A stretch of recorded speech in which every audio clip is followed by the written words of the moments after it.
भवन्तो मरुता सर्काः शन्नो विष्णो शमुभूषानो अस्तु शन्नो भवित्रं शंवस्तु वायुः ॐ शन्नो देवा सविता जायमानः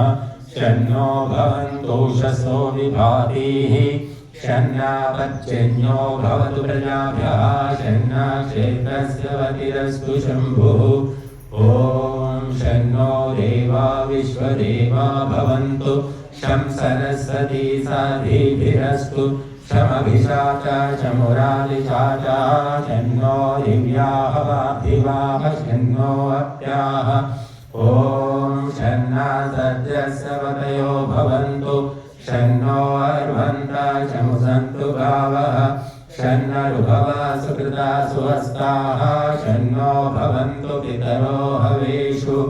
ॐ शन्नो अजैकपा देवो अस्तु शन्नो हिर्बुध्यः शं समुद्रः शन्नो अपानपातेरुरस्तु शन्ना वृष्णिर्भवतु देवगोपा ॐ इन्द्रो विश्वस्य राजति शन्नो अस्तु द्विपदे शं चतुष्पदे ॐ शन्नो वातावतां शन्नस्तपतु सूर्यः शन्नः कनिक्रदद्देवः पच्चिन्यो अभिवर्षतु ॐ अभानिशं भवन्तु नाशं रात्रिहृदिधीयताम् शन्न इन्द्राग्नि भवतामोभिः शन्न इन्द्रावरुणारातहव्या शन्न इन्द्राभूषणा वाजसातौ शनिन्द्रा सोमा सुविताय संयोः ॐ शन्नो देवीरभिष्टय आपो भवन्तु पीतये संयोरभिसवन्तु नः ॐ योः शान्तिरन्तरिक्षं शान्तिर्पृथिवी शान्तिरापः शान्तिरोषधयः शान्तिः वनस्पतयः शान्तिर्विश्वे देवाः शान्तिः